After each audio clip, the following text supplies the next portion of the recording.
दोस्तों, market studies and analysis में आप लोगों का बहुत बहुत स्वागत है। मैं हूं आपका दोस्त कपिल और आज हम बात करने वाले हैं पिरामल इंटरप्राइज लिमिटेड की। पिरामल इंटरप्राइज जो लोग शेयर मार्केट में इन्वेस्टेड है उन सभी के लिए एक जाना पहचाना नाम है। ये एक बहुत बड़ा बिजनेस ग्रुप है पिरामल इंटरप्राइज के। पिरामल ग्लास, पिरामल रियलिटी के बहुत सारे वर्टिकल्स हैं। ये 30 कंट्रीज में इसका काम फैला हुआ है। तो दोस्तों, आज हम पिरामल इंटरप्राइज के बारे में बात करते हैं। सबसे पहले शुरुआत करते हैं आज के डे के इसके चार्ट से। तो आज के डे के ऊपर हम इसको देख लेते हैं कि इसने किस तरह का काम किया है। ये 1590 पर आज ओपन हुआ था। 1639.35 इसने हाई बनाया। 1582.05 इसने आज के दिन में लो बनाया और आज के दिन की क्लोजिंग 1621 रुपए 20 पैसे पर रही।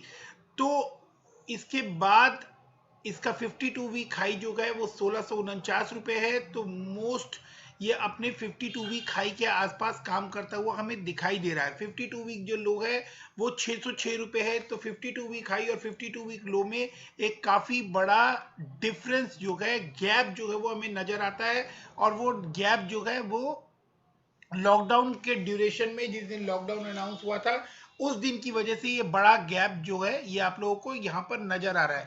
तो दोस्तों, आगे बढ़े और हम देखें कि पिरामल इंटरप्राइज के बारे में बाकी सारी इंफॉर्मेशन मैं आप लोगों को दे दूं। तो पिरामल इंटरप्राइज जो है वो 36,584 करोड़ मार्केट कैप के साथ मार्केट में काम कर रहा है। 1621 रुपया अभी हमने देख लिया उसका करंट प्राइस चल रहा है। ये एक हेल्दी डिविडेंड पे करते हैं, बहुत ही हेल्दी डिविडेंड पे करते हैं। बुक वैल्यू जो है वो 1396 रुपए है। तो काफी हद तक अपने बुक वैल्यू के पास ही ट्रेड करता हुआ दिखाई दे रहा है। तो एक हेल्दी, एक अच्छा शेयर, मजबूत शेयर नजर आ रहा है। प्रमोटर की होल्डिंग 46% है और उसमें से कुछ भी प्लेज नहीं है। कुछ भी प्लेज नहीं होने की वजह से भी एक मजबूती वाला पार्ट हमें दिखाई देता है कि प्रमोटर के पास एक अच्छी होल्डिंग है जिसको उन्होंने मेंटेन किया हुआ है। इंडस्ट्री का पी जो है वो 24 है और इस स्टॉक का पी 316 है। तो अपने इंडस्ट्री पी से काफी हाई पी इसका नजर आता है। थोड़े डिटेल्ड एनालिसिस करेंगे तो वीडियो में आप लोग बने रहिए, वीडियो को स्किप करके ना देखें, कोई इंपॉर्टेंट इंफॉर्मेशन छूट सकती है दोस्तों। तो एक एक करके हम लोग चीजों को डिटेल वे में समझने की कोशिश करते हैं कि पिरामल एंटरप्राइज की क्या पोजीशन बनती है। पहले एक बार हम इसको प्रॉफिट एंड लॉस पे देख लेते हैं कि किस तरह का इसका प्रॉफिट का ट्रेंड है। तो सबसे पहले सेल्स लाइन पे जाते हैं और सेल्स लाइन में हम लोग देखने की कोशिश करें तो सितंबर में 3302 करोड़ की सेल रिपोर्ट हुई थी और जून में 2937 की। इनके बहुत सारे वर्टिकल्स है, डिफरेंट डिफरेंट वर्टिकल्स में ये सारा कंसोलिडेट होके कंसोलिडेट फिगर है, करोड़ में फिगर है। तो ईयर ऑन ईयर जो ग्रोथ है वो बहुत अट्रैक्टिव नजर नहीं आती, बट स्टिल 3 क्वार्टर में माइनस ग्रोथ होने के बाद इस क्वार्टर में, सितंबर क्वार्टर में प्लस जो ग्रोथ है वो नजर आ रही है और आने वाले टाइम में इससे अच्छी एक्सपेक्टेशन है। ऐसी न्यूज निकल कर आ रही है कि पिरामल इंटरप्राइज आने वाले टाइम में अपने सेल्स ग्रोथ में 20% तक का इजाफा दिखाने वाला है। तो यहाँ से शेयर एक अच्छा रिटर्न आप लोगों को दिखा सकता है और लॉन्ग टर्म के लिए एक मजबूत शेयर है, एक बड़ा बिजनेस ग्रुप है। एक्सपेंसेस की अगर हम बात करें तो 1302 करोड़ के एक्सपेंस हैं। लास्ट क्वार्टर में ये 1142 करोड़ के थे और उससे पहले 1138, 1151, 1210 थे। मार्च में ये 3439 करोड़ के एक्सपेंस यहाँ पे दिखाई दे रहे हैं। एक बार हम इसको क्विक देख लेते हैं कि किस तरह के एक्सपेंस हैं। तो इंप्लॉय कॉस्ट में 12.37% मार्च में था और मटेरियल की कॉस्ट मार्च में 16.36% थी, जिस वजह से ये एक्सपेंस की कॉस्ट बहुत बड़ी नजर आ रही है। ऑपरेटिंग प्रॉफिट की बात करें तो पीछे 2 क्वार्टर से काफी अच्छा बड़ा नंबर निकल कर आ रहा है। मार्च में लॉस था, उसके बाद 1795, देन नाउ इट्स 2000 करोड़ और दिसंबर में अच्छे प्रॉफिट की उम्मीद यहां पर जताई जा रही है। ओपीएम परसेंटेज की बात करें तो ओपीएम परसेंटेज जो है वो 61%, 2 क्वार्टर से कंसिस्टेंसी मेंटेन हो रही है। उससे पहले मार्च में ये -3% चला गया था, उससे पहले 65, 62।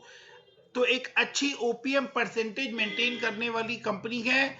इनके जो प्रॉफिट मार्जिन निकल कर आते हैं वो काफी अच्छे हैं दोस्तों। अगर आप देखें तो 61% का ओपीएम मार्जिन निकल कर आ रहा है उसके बाद जो अदर इनकम है वो 127 करोड़ की सितंबर में रिपोर्ट हुई है। दिसंबर का रिजल्ट अवेटेड है, फिर उसके बाद हम लोग एक बार फिर से इसको एनालाइज करेंगे। प्रॉफिट बिफोर टैक्स की फिगर जो है वो पीछे 2 क्वार्टर से, एक क्वार्टर में लॉस था मार्च में, और उसके बाद जून क्वार्टर में 657 करोड़ था।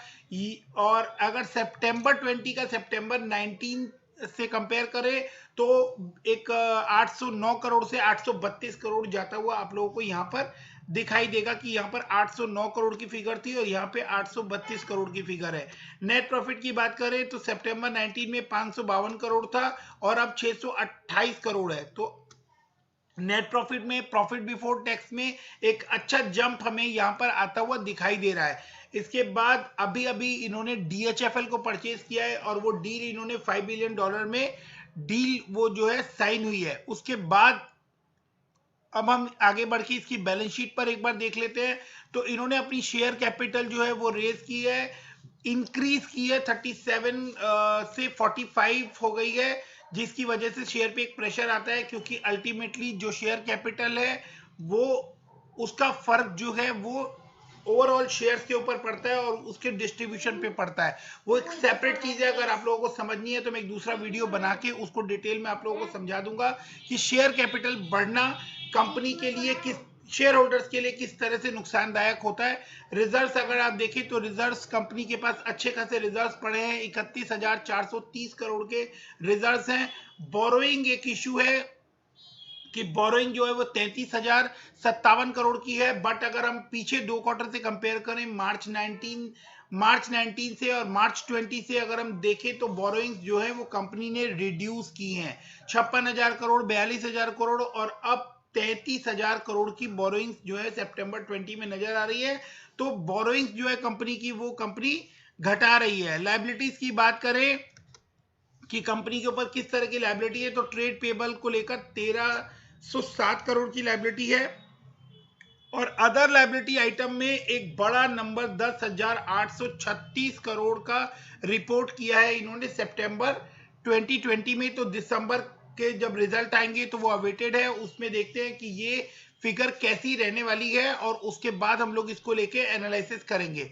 आगे अगर हम देखें तो इसके जो डेटा डेज है वो 37 है और जो कि इंप्रूव होते दिखते हैं मार्च 19 से। प्रमोटर की होल्डिंग, शेयर होल्डिंग पैटर्न के बारे में बात करें तो 46.1% जो प्रमोटर की होल्डिंग है वो जून 19 से लेकर दिसंबर 20 तक, इस क्वार्टर तक भी जो लास्ट क्वार्टर गया है वहां तक कंसिस्टेंट है। एफआईआईज को इसके ऊपर बहुत भरोसा दिखता है और एफआईआईज ने अपनी होल्डिंग जो है वो 28.59% रखी है।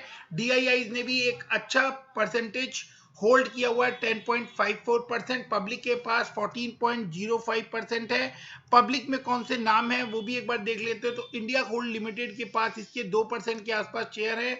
तो ये यहां से एक मजबूत कंपनी नजर आती है, बट बोरोइंग स्टिल एक इशू है कि इनके जो डेट है वो अगर और रिड्यूस होते हैं तो कंपनी और अच्छा आप लोगों को बेनिफिट दे पाएगी। कंपनी ने अपने डेट रिड्यूस किए हैं, डेफिनेटली यहां पर लिखा है, आप देख सकते हैं कि company has reduced debt, stock is trading 1.16%, जैसा कि मैंने आप लोगों को उस समय बताया कि अपने बुक वैल्यू के आसपास काम कर रहा है।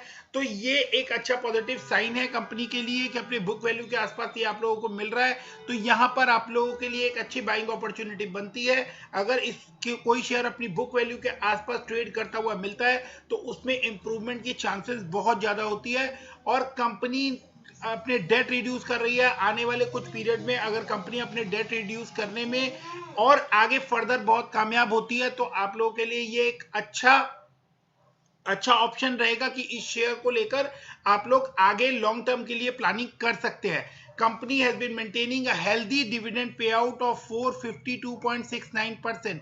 मैंने आप लोगों को कहा कि कंपनी जो है वो एक हेल्दी डिविडेंड जो है वो दे रही है, बट प्रॉब्लम कहां है कि कंपनी की आरओई जो है वो 10.15% है। आरओई का 15% एटलीस्ट होना जरूरी होता है अगर इक्विटी होल्डर्स को एक अच्छा हेल्दी रिटर्न चाहिए। तो इसीलिए क्योंकि कंपनी के डेट जब टाइम टू टाइम रिड्यूस हो जाएंगे आने वाले टाइम में, जब कंपनी अपनी डेट रिड्यूस कर लेगी। कंपनी अपने डेट रिड्यूस कर रही है, और जब ये डेट थोड़े ओवर द पीरियड रिड्यूस हो जाएंगे तो अचानक से कंपनी शूट अप हो जाएगी। उस पोजीशन से पहले ही हम लोगों को इस तरह के शेयर में इंटरेस्ट लेना होता है। अगर ये कुछ टाइम बाद जिस तरह से कंपनी डेट को रिड्यूस करने पे लगी हुई है, जब डेट रिड्यूस हो जाएगा तो ये कंपनी यहां से फ्लाई हो जाएगी। तो यहीं पर अगर हम लोग इसको कैच कर सके तो ये एक अच्छा साइन, एक अच्छा सिग्नल होगा। उसके बाद अगर हम लोग देखें तो पिरामल ग्रुप से रिलेटेड न्यूज, आप लोगों को पता है कि पिरामल ने डीएचएफएल को $5 बिलियन की डील में जो है डीएचएफएल को टेक ओवर कर लिया है। उसके बाद मैं आप लोगों को चार्ट के ऊपर इसको टेक्निकल एनालिसिस के लिए लेकर चलता हूं और देखते हैं कि चार्ट पर पिरामल ग्रुप जो है वो किस तरह का नजर आता है। तो दोस्तों चार्ट पर एक बार हम लोग देख लेते हैं कि चार्ट पर किस तरह का पिरामल हाउसिंग जो है उसका लुक कैसे रहता है, क्या क्या पोजीशन बनती है। अगर मैं आप लोगों को एक बार इसको टेक्निकल वे में भी दिखा दूं तो टेक्निकल वे में अगर हम देखें तो ये वेरी बुलिश शो कर रहा है। फर्दर अगर हम इसे डेली और मंथली, डेली वीकली और मंथली पर देखने की कोशिश करें तो ये तीनों ही कैटेगरी में वेरी बुलिश शो कर रहा है, और मंथली पर बुलिश शो कर रहा है। तो आप आगे काफी इसको लेकर चांसेस है कि ये शेयर जो है ये आप लोगों के पैसे को बहुत अच्छे लेवल पर अप्रिशिएट करने की पावर रखता है। इसके बाद हम लोग अगर इसको एक बार चार्ट पर भी देखने की कोशिश करते हैं कि ये चार्ट पर किस तरह का दिखाई देता है दोस्तों, तो हम इसको लेकर चार्ट पर स्टडीज करते हैं और देखते हैं कि चार्ट में क्या पोजीशन बन रही है। तो क्विक हम लोग चार्ट पर आ जाते हैं। ये पिरामल इंटरप्राइज लिमिटेड का चार्ट है, और मैं यहाँ पे आप लोगों को इंडिकेटर यूज करके आप लोगों को दिखाता हूं कि क्या पोजीशन बन रही है, एनालिसिस क्या कहते हैं। तो यहाँ मैंने आरएसआई लगा दिया है वो आप लोगों के सामने, और मेरा एक फेवरेट इंडिकेटर और है वो भी मैं यहाँ पे आप लोगों के सामने यूज कर लेता हूं। बॉलिंजर बैंड भी मैंने इसके ऊपर लगा दिया है, और आरएसआई और बॉलिंजर बैंड दोनों लगाने के बाद अब इसको हम एक बार देख लेते हैं कि यहाँ पर क्या पोजीशन बन रही है दोस्तों। तो आरएसआई हम देखें तो आरएसआई यहाँ पर 62.09 बन रही है, जो कि एक बुलिश जोन है, एक अच्छा जोन है, और यहां से एक अच्छी इंप्रूवमेंट की चांसेस दिख रही है। 30 को टच करने के बाद ये ऊपर आया है, तो यहां से अभी तक कोई ट्रेंड रिवर्सल होता हुआ दिखाई नहीं दे रहा है। ये एक अच्छा लेवल आप लोगों को नजर आ रहा है, बट ऊपर मैं आप लोगों को एक बहुत इंपॉर्टेंट पॉइंट पे आप लोगों की नजर लेकर जाना चाहता हूं कि जिस लेवल पर ये शेयर यहां ट्रेड कर रहा है, यही लेवल इसका एक रेजिस्टेंस लेवल भी बनता है। ये एक इमीडिएट रेजिस्टेंस लेवल भी आप लोगों को नजर आता है, और यहां पर अगर आप देखें तो ये 14 जनवरी 21 के आसपास इसी जगह से इसने वापस रिवर्सल लिया था, और काफी अच्छा डिप वहां से आप लोगों को देखने को मिला है। अगर आप कैंडल स्ट्रक्चर देखें, और मैं आप लोगों के लिए इसको थोड़ा जूम करने की कोशिश करता हूं सो दैट कि आप लोगों को इसको ये क्लियर हो जाए, तो आप देख सकते हैं कि आज 10 फरवरी 21 को ये जहां पर ट्रेड कर रहा है 1621 के आसपास, एग्जैक्टली 15 जनवरी को ये वही उसी पोजीशन से इसने एक रिवर्सल लिया था। तो ये एक रेजिस्टेंस लेवल है। कल अगर ये रेजिस्टेंस लेवल ये तोड़ देता है तो यहां से आप लोगों को एक अच्छा अपसाइड मूव जो है वो देखने को मिलता है। अदरवाइज कल आप लोग इसको देखिए कि ये क्या पोजीशन लेता है, और अगर इसके बगल में ऐसी कैंडल जनरेट होती है, मतलब कल अगर ये कुछ रिवर्सल लेता है, तो दोस्तों थोड़े टाइम के लिए आप लोग इसको, थोड़े टाइम के लिए मतलब 1 वीक या 10 डेज के लिए आप लोग इसको वेट एंड वॉच की पोजीशन पर रखें, और इसके बाद आप लोगों को ये एक अच्छे बजट में, एक अच्छे रेंज में आप लोगों को मिलता हुआ दिखाई दे सकता है। यहां से एक रिवर्सल की चांसेस आ रही है। कल ये अगर आप लोगों को ऊपर 1648 के आसपास या 16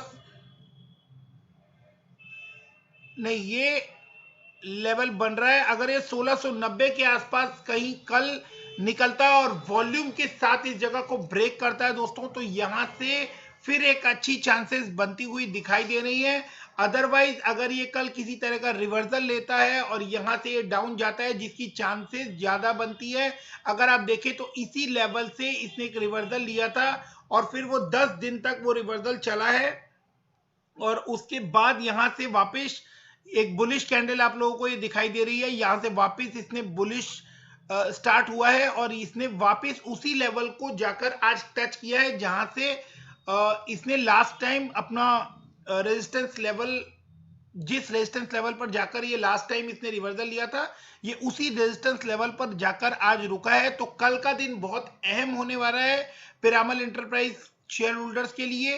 कल का दिन आप लोग देखिए कि यहां से ये रिवर्सल लेता है, अगर तो ये इस ट्रेंड को वॉल्यूम के साथ ब्रेक करता है तो आगे एक अच्छी रैली देखने को मिलेगी और नेक्स्ट लेवल जो है वो 1700 1750 के आसपास जाते हुए बनते हैं, जो कि मोतीलाल ओसवाल ने इनको टारगेट भी दिया है 1750 के आसपास का। और अगर ये नीचे आता है दोस्तों तो आप लोग इसके अंदर 1350 रुपए के आसपास जो है 1400 रुपए के आसपास आप लोग इसके अंदर एक स्टॉप लॉस लगा के काम कीजिए।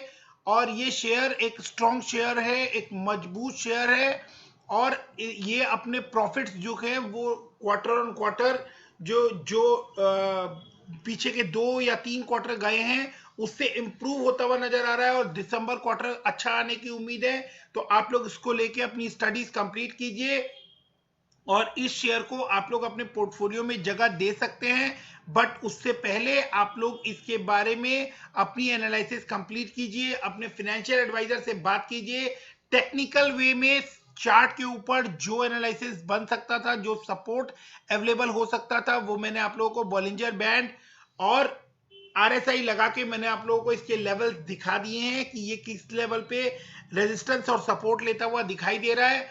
तो दोस्तों फाइनेंशियली ये कंपनी बहुत स्ट्रांग है, स्ट्रांग फाइनेंशियल्स के साथ है, फाइनेंशियल्स में कोई बहुत बड़ा कंसर्न नहीं है क्योंकि इतना बड़ा फैला हुआ कारोबार है। तो डेट एक इशू रहता है हमेशा ही और प्रमोटर की होल्डिंग इंटैक्ट है, प्रमोटर ने अपनी होल्डिंग अब फर्दर कम नहीं कर रहे हैं और एफआईआईज को इसके ऊपर पूरा भरोसा नजर आता है। वो मैं आप लोगों को दिखा चुका हूं कि एफआईआईज और डीआईआईज ने इसके अंदर दबाकर माल उठाया हुआ है।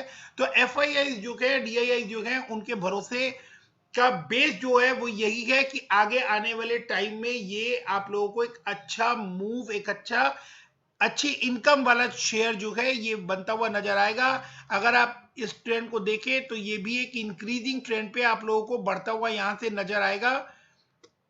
तो दोस्तों अपनी एनालिसिस में यहाँ खत्म करता हूँ। ये एनालिसिस टेक्निकल और फंडामेंटल एनालिसिस अगर आपको अच्छे लगे हो, इससे कुछ वर्थफुल आप लोगों के लिए निकल कर आया हो, तो दोस्तों वीडियो पसंद आया हो दोस्तों तो वीडियो को लाइक कर दीजिए। चैनल को अभी तक आपने सब्सक्राइब नहीं किया है तो चैनल को सब्सक्राइब कर दीजिए। Keep investing, stay safe, good night, bye bye, thank you.